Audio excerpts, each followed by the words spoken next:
जिसके होठों पे गंगा और हाथों में तिरंगा है। वो देश कभी सत्यम शिवम सुंदरम, कभी वंदे मातरम और कभी पंजाब सिंध गुजरात मराठा द्रविड़ उत्कल वंग है। मैं उस देश की बेटी हूँ जो हर ठुकराए हुए की चरण स्थली बन जाता है। मैं उस देश की बेटी हूँ जहाँ डाल डाल पर सोने की चिड़िया करती है बसेरा। वो देश है मेरा, वो देश है मेरा। सन्माननीय व्यासपीठ, इथे जमलेले सर्व प्रमुख पाहुणे व गुरुजन वर्ग आणि माझ्या विद्यार्थी मित्रांनो, माझे नाव पवार सदादेव दास। मी आज तुम्हाला प्रजासत्ताक दिनानिमित्त 2 शब्द सांगणार आहे। जे देशासाठी लढले ते अमर हुतात्मे झाले, जे देशासाठी लढले ते अमर हुतात्मे झाले। सोडिले सर्व घरदार त्यागिला सुखी संसार, सोडिले सर्व घरदार त्यागिला सुखी संसार। देशासाठी आपल्या जीवाची बाजी लावणारे थोर महापुरुषांना प्रथमच वंदन करते।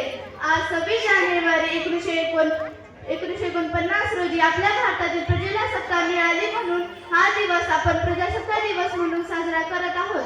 1949 रोजी भारताने राज्यघटना स्वीकारली।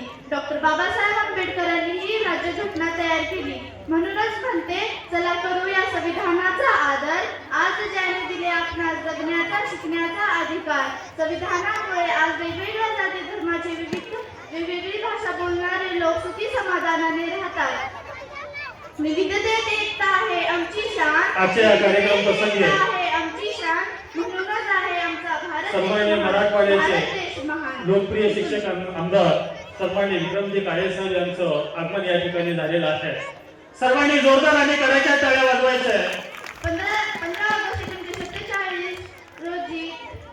1947 रोजी या मंचावरती या मराठवाड्याचे लोकप्रिय आमदार सन्माननीय विक्रमजी काळे साहेब आकार मिळाला तो म्हणजे संविधान यांचं आगमन आताच्या ठिकाणी झालेलं आहे। कारण या दिवशी भारताचे संविधान अंमलात आले आणि भारतात लोकशाही सुरू झाली। डॉक्टर बाबासाहेब आंबेडकर हे भारतीय संविधानाचे शिल्पकार आहेत। आजचा हा दिवस आपल्या देशाच्या स्वातंत्र्यासाठी लढलेल्या शूरवीरांच्या क्रांतिकारकांची देशभक्तीची व त्यांच्या बलिदानाची आठवण करून देते। या सर्व वीरांना माझा सलाम।